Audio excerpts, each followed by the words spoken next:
Welcome back, everyone. Tonight, we're heading somewhere familiar, a place where laughter once echoed through hallways, where friendships formed in late-night conversations, and where dreams of the future filled every dorm room. But behind the calm glow of campus lights, there are stories most students never hear. Stories whispered from one class to another, carried quietly through generations. So, settle in, close your eyes, and let the night take you through the quiet halls of academia, where not every lesson comes from a textbook. These are college scary stories for sleep. Our first story takes us to an old brick dorm tucked into a misty campus, where a single room at the end of a hallway keeps a secret that won't stay buried. This is The Night in Dorm 304. Story 1, The Night in Dorm 304. I don't usually talk about what happened during my sophomore year at Crescent Hollow College. It's not that I've forgotten, it's that I've spent years trying to convince myself it was just exhaustion, a trick of the mind. But every time I walk past an old dorm building, that uneasy, heavy feeling creeps back in. And tonight, as I record this, I can almost hear the faint sound of that door, slowly creaking open again. This is one of those college scary stories for sleep that stays with you long after you've heard it. Move-in week. Crescent Hollow College was small, tucked away in a misty New England town, surrounded by endless pine forests. When I arrived as a transfer student, I didn't know anyone. My dorm assignment was an old brick building called Hawthorne Hall, one of the oldest on campus.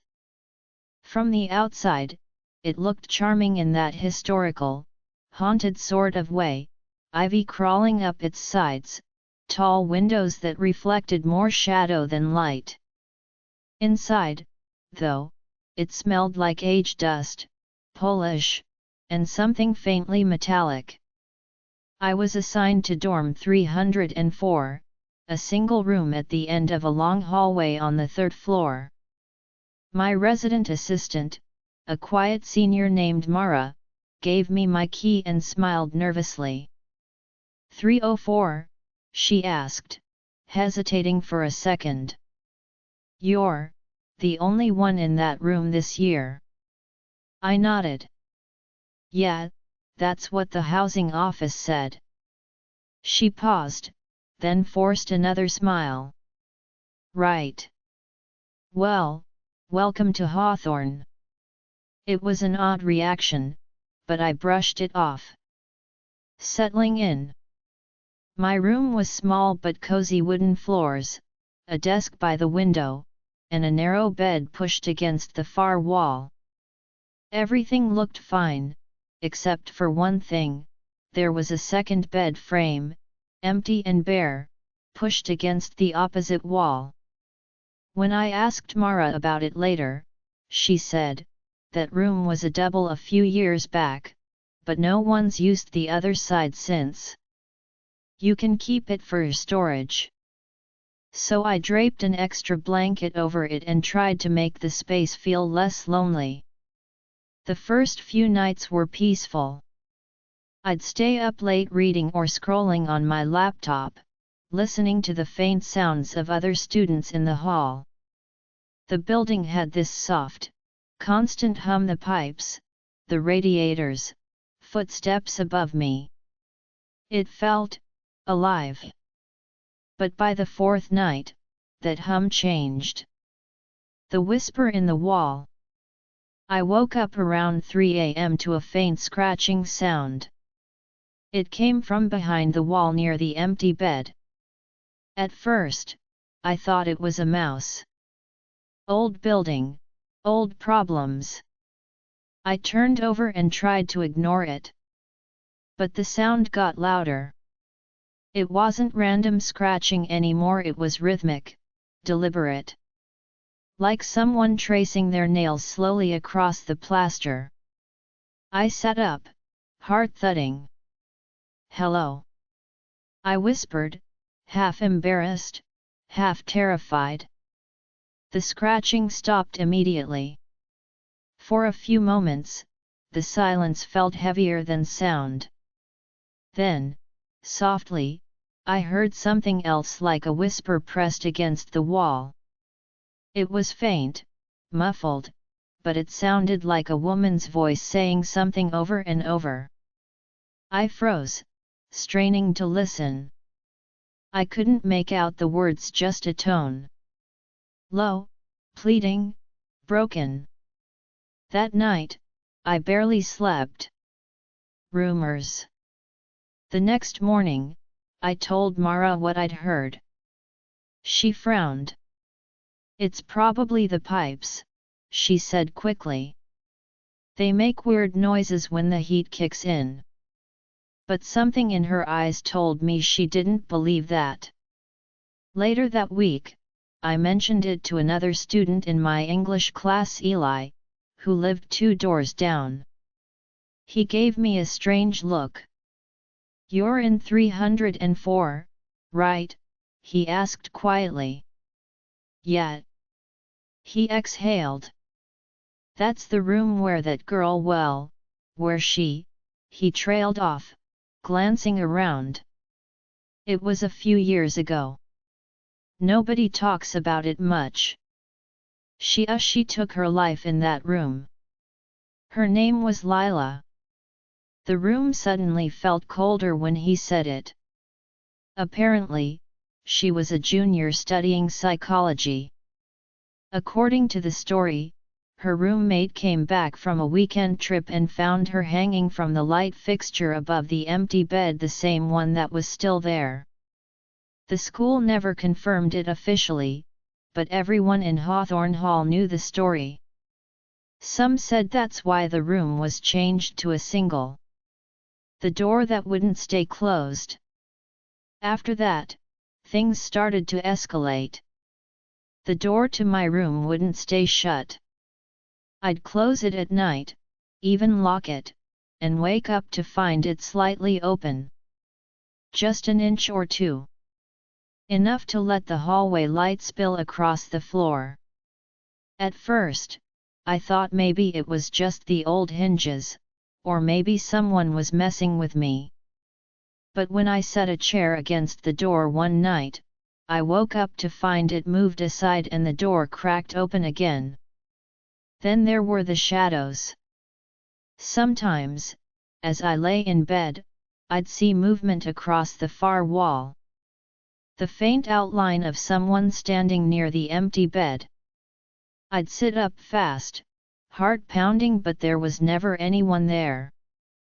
Just the dark shape of the bed, the blanket I'd thrown over it, and that cold, still air. The voice. One night in late October, when the campus was quiet and the trees outside were nearly bare, I stayed up late studying. The clock read 2:47 a.m. I was typing on my laptop when I heard it again, the whispering from the wall. This time, closer. Clearer. It wasn't muffled anymore. The voice was directly behind me. A soft, shaking whisper. "Why did you leave me?" I froze. The words were so close, I could feel the air shift behind my neck. Slowly, I turned toward the empty bed. Nothing. Just shadows and the faint hum of the radiator. But then the blanket I'd draped over that bed began to move, lifting slightly, as if someone underneath it had just shifted. I couldn't breathe. Every hair on my body stood up. And then, from beneath that blanket, I heard it again, broken, trembling. "Don't leave me here." I grabbed my phone and ran. I didn't stop until I was standing outside in the freezing air, my breath clouding in front of me. The building's secret. The next morning, I went straight to the campus library and looked through old student newspapers. It took hours, but eventually, I found an article from 2016. It mentioned a student named Lila Morton, who had died in Hawthorne Hall, room 304. The piece didn't go into detail, but it said she'd been struggling with depression after her roommate suddenly transferred mid-semester. That line hit me hard. Her roommate suddenly transferred. I wondered if that was who she was whispering to. The night of the storm. A few nights later, a thunderstorm rolled through campus. The wind howled against the windows, and the lights flickered more than once. I'd promised myself I'd stay calm, that I wouldn't feed into the fear anymore. So I lit a candle, put on some music, and tried to study. Around midnight, the power went out completely. The hallway lights died. The music stopped. The silence was absolute, thick, heavy. And then, the smell hit me. A faint scent of metal, like rust or blood. It came from the corner of the room, near the empty bed. I turned slowly toward it. The candle light flickered, stretching long shadows up the wall. That's when I saw the marks. Scratches on the wall, just above the bed frame. Long, deep gouges carved into the paint. I hadn't noticed them before, maybe because I never looked closely enough. But now, in the dim candlelight, they seemed fresh, raw. Then, faintly, the whisper came again. Only this time, I could hear every word. She left me alone. Don't leave me too. The candle went out. I sat frozen in the dark, unable to move. My breath came in short gasps. Then, the door creaked open. From the hallway, I could see nothing but darkness, but I felt it. The weight of something moving slowly across the room. The sound of bare feet dragging against the wood. When the lightning flashed outside, for just a split second, I saw her. A girl standing by the empty bed. Pale skin. Long hair clinging to her face. Eyes wide and empty. A dark mark circling her neck like a shadow that wouldn't fade. The thunder cracked, the light vanished, and she was gone. The aftermath. I moved out the next morning. Told the housing office I needed to transfer dorms for personal reasons. They didn't ask questions, they just nodded, almost knowingly. Later, Mara came by to check on me. I told her everything, the voice, the scratching, the girl I'd seen. She didn't look surprised. Instead, she sighed softly. "You're not the first," she said. "Every year, someone ends up in that room. And every year, they move out before the semester ends." I asked her why the school didn't just close it. "They did. For a while," she said. "But people forget. Staff changes. New students come in. Eventually, someone gets assigned there again. Now, it's been 5 years since that semester. I graduated, moved states, and built a quiet life for myself. But sometimes, late at night, when I can't sleep, I'll still hear that voice in my head, soft and broken. Don't leave me here." And every few months, I check the Crescent Hollow housing website. Room 304 is always listed as available. No one stays there long. From a haunted dorm to a library that keeps its breath after midnight, some places are quieter than silence, and curiosity can be risky when the stacks remember more than footfalls. Next, the library after midnight. Story 2, The Library After Midnight. There's something about college libraries at night that feels different, quieter than silence itself, heavier than darkness. If you've ever stayed in one past midnight, you know what I mean. The air changes. It's not just empty, it's aware. This happened to me during my junior year at Brookvale University, in the winter of 2019. It's one of those college scary stories for sleep that doesn't start with screaming or shadows, just slow unease, the kind that builds until you realize you're not alone anymore. Late night study sessions. I was a night owl back then, majoring in architecture. My days were filled with classes and design labs, so I usually studied after hours. Brookvale's main library, the Rothwell Library, stayed open 24 hours during exam season. It was an enormous stone building, older than most of the campus, with tall stained glass windows and long corridors of shelves that seemed to go on forever. Most students avoided it after midnight. They said the temperature dropped, the lights flickered, and the building made noises like it was breathing. I never believed in that stuff.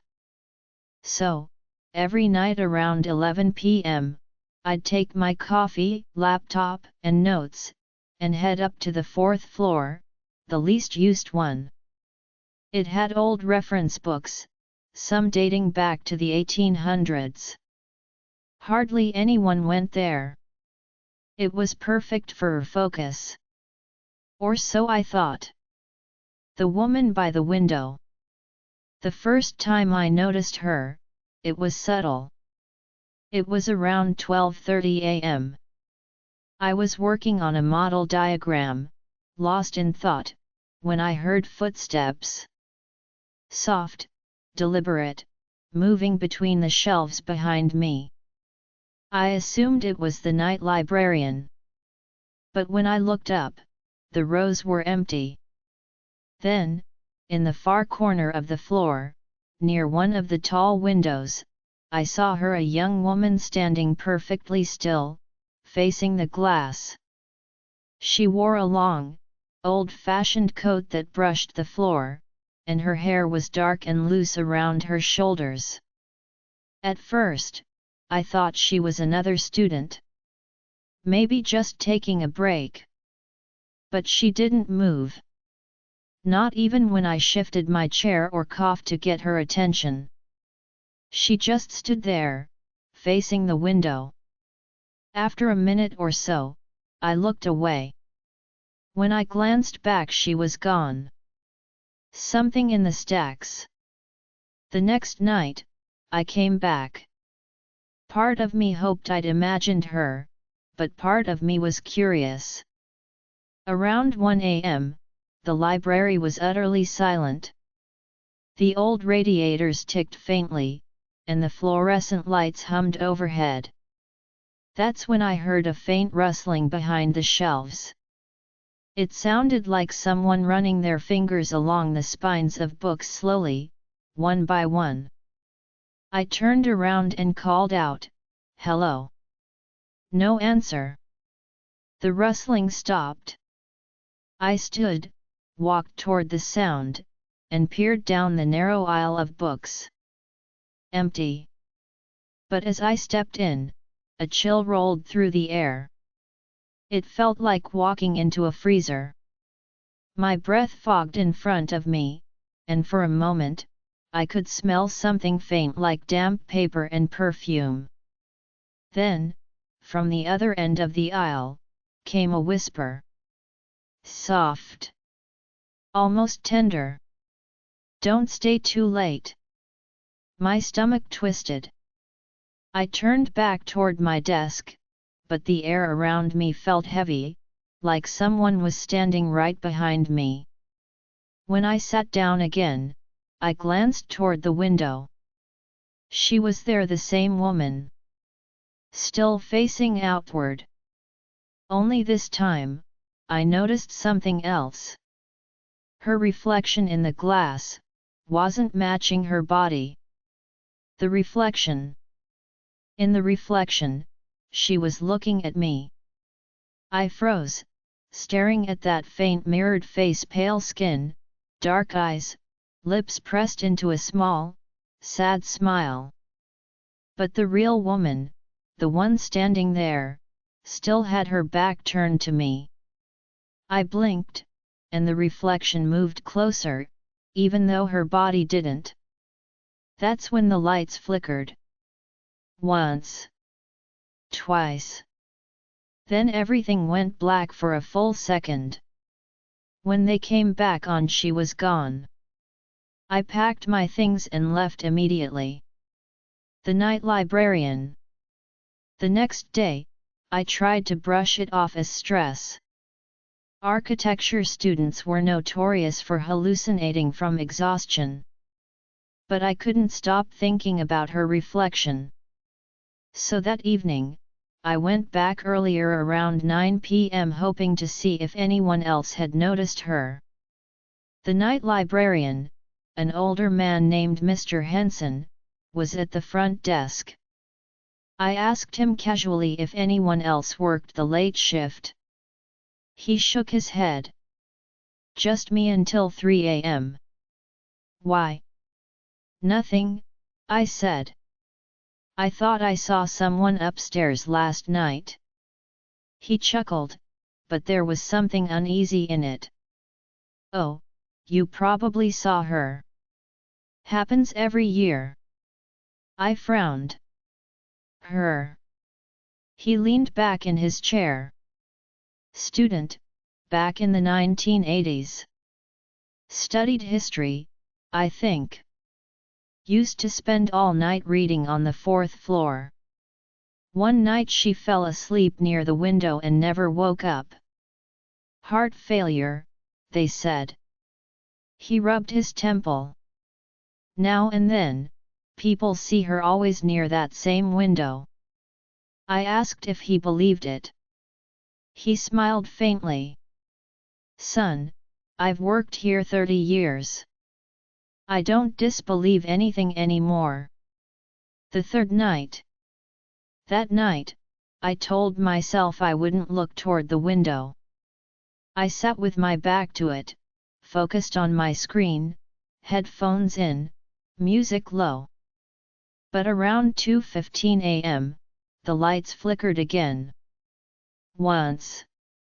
Twice. I felt the temperature drop. When I looked at my laptop, I noticed something strange: the reflection in the black border around the screen. Behind me, faint but unmistakable, was the shape of someone standing. I turned slowly, but there was nothing there. Just the empty aisles of books and that window at the far end, faint moonlight spilling through it. Then came the whisper, closer than ever.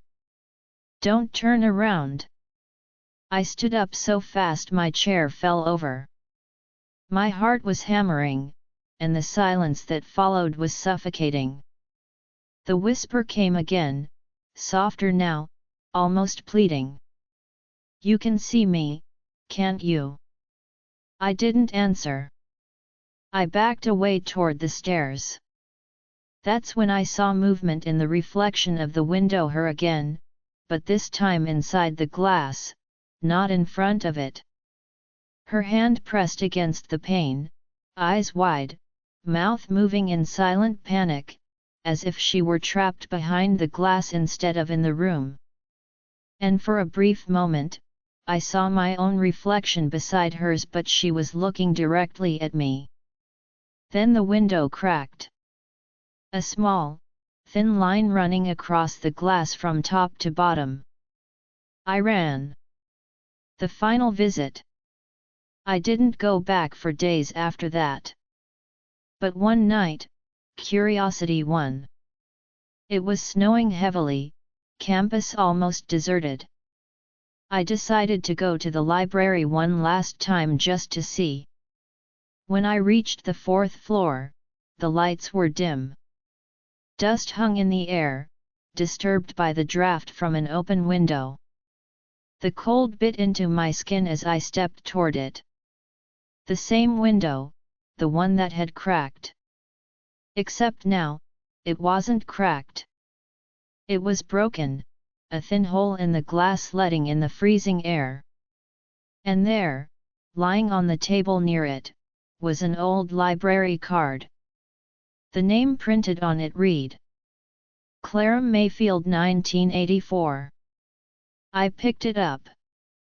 The card was brittle, stained with age. And then I heard the footsteps again. Slow, measured, coming from the aisle behind me. I turned and there she was. Closer than ever before. Her face was pale, eyes sunken, lips trembling. Her coat was torn at the hem, and her fingers were white with frost. I didn't mean to fall asleep, she whispered. I just wanted to finish my reading. Her voice cracked like ice. But no one came. They all left. She looked at me, really looked, and in that moment, I felt an overwhelming sadness, like the air itself was grieving. Then she stepped backward, toward the window. The snow outside was falling harder now, swirling around her faint outline. She whispered one last thing. Don't stay too late.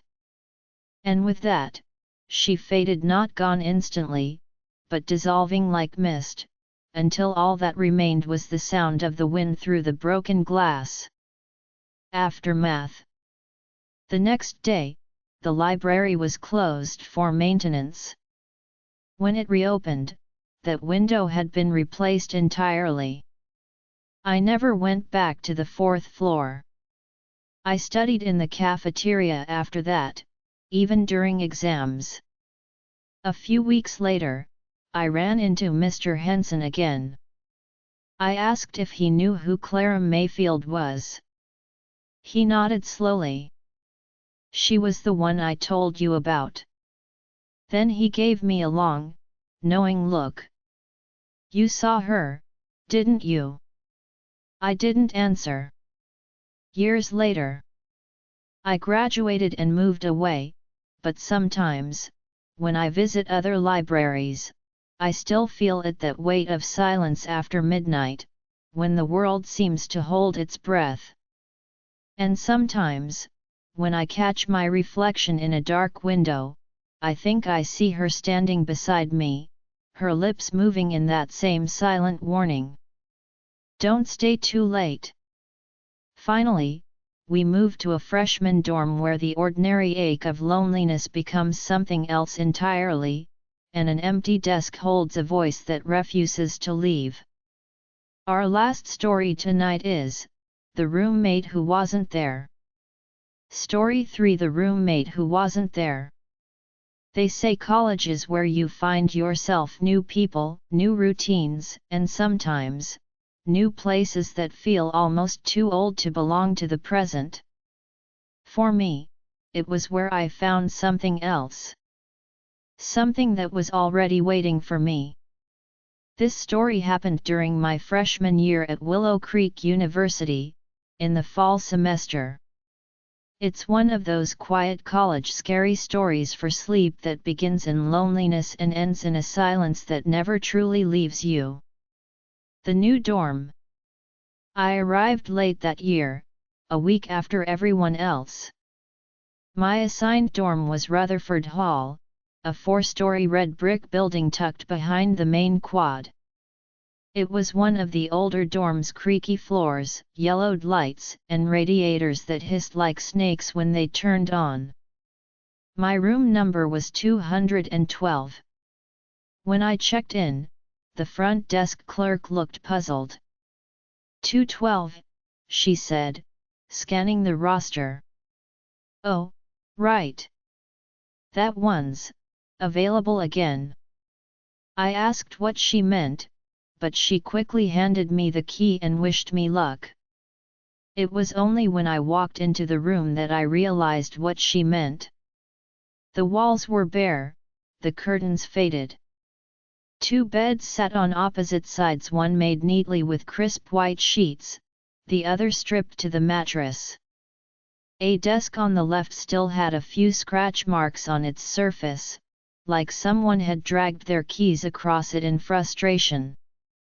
The air felt stale, like it hadn't been breathed in for months. Still, I was grateful to have the space. I unpacked, played some soft music, and tried to make the room feel like home. That night, I slept surprisingly well. Until around 2:30 a.m. The sound of the desk chair.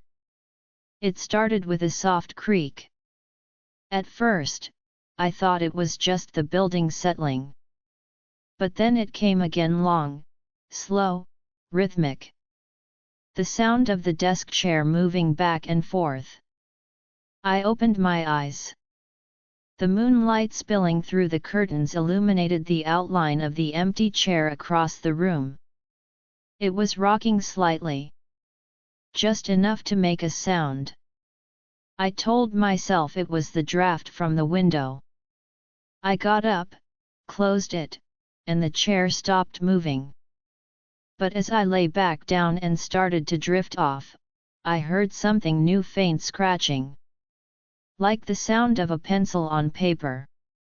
When I turned on my phone's flashlight, there was no one there. Just the chair. The empty desk. And a faint line of graphite marks on the wood that hadn't been there before. The name. The next morning, I went down to the cafeteria for breakfast. I sat next to a girl named Hannah who also lived in Rutherford. When I mentioned my room number, she froze mid-bite. "You're in 212, she said. I nodded. "Why?" She looked around before leaning closer. "Didn't anyone tell you? A guy used to live there. 2 years ago. She hesitated. He took his life. Right there in that room. No one stayed long since." My stomach dropped. Apparently, his name was Evan Miles, a sophomore studying film. Quiet guy. Barely talked to anyone. They said he left behind a note on his desk, but it was taken by campus security and never released publicly. I didn't know what to say. I just nodded and changed the subject. But that night, I couldn't stop staring at that desk. The journal. A few nights later, I was cleaning the closet when I found something wedged behind a loose floorboard, a small black notebook, dusty and bent at the corners. Inside were short entries. Most were normal class notes, grocery lists, reminders. But near the end, the handwriting changed. It became shaky, uneven. One entry read, "The scratching won't stop. I thought it was the pipes, but now it answers when I speak." Another said, "He sits in the chair when I'm not looking. I can hear him breathe." And the last page simply said, "If anyone finds this, don't stay here alone." The words looked rushed, written with pressure so deep it almost tore the page. I closed the notebook and shoved it back into the closet, trying to convince myself it was just some dramatic student journal. But deep down, I knew better. The mirror. The dorm's layout had a small sink and mirror area near the door. One night, while brushing my teeth, I noticed something strange in the mirror. It wasn't my reflection. Not exactly. The room behind me looked darker in the glass than in real life, shadows thicker, corners deeper. And for a moment, just before I turned away, I saw movement behind my reflection. A figure, sitting at the desk. When I spun around, of course, the chair was empty. But the pencil that had been lying on the desk was now on the floor. And the notebook I'd put back in the closet was lying open. The writing returns. Over the next few days, I started finding words on my desk in faint pencil marks. At first, I thought maybe I was imagining them random smudges, patterns in the grain of the wood. But they got clearer.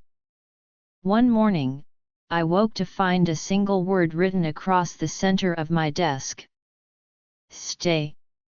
I rubbed it off quickly, but the graphite stained my fingers. That night, when I returned from class, there was a new word beneath it. Please. I couldn't breathe. I turned on every light in the room, opened the window, and sat there until dawn. The whispering. The following week, I stopped sleeping in 212. I'd crash in the lounge or in a friend's room. But one night, I forgot my laptop and had to go back around midnight. The hallway was silent, lights dimmed to that dull amber glow. When I opened my door, the air inside was icy. My breath fogged in the dark. I grabbed my laptop and turned to leave. But then I heard it. A whisper, soft and strained, coming from the corner near the desk. At first, I couldn't make out the words. Just a faint sound like someone breathing between sentences. Then slowly, the voice became clearer. Don't leave me. The voice was male. Hoarse. Sad. I turned on the light, but the sound didn't stop. It was coming from the mirror. The reflection showed the desk chair moving slightly just an inch back and forth. And for one horrifying moment, I saw him. A young man, sitting there, head bowed, one hand clutching a pencil. His outline was faint, almost transparent, but his eyes looked real. He lifted his head and whispered again. Stay. Then he vanished. The investigation. The next day, I went to campus security and asked about the student who died in my room. The officer looked uncomfortable but confirmed the name, Evan Miles. When I mentioned the notebook, his expression darkened. You found it? He asked. We thought it was gone. He told me they'd searched the room after the incident but never found a note. Just faint words on the desk, something like stay written in pencil. They assumed it had been erased before they arrived. I didn't tell him about the whispers or the mirror. Before I left, he said quietly, you should probably move.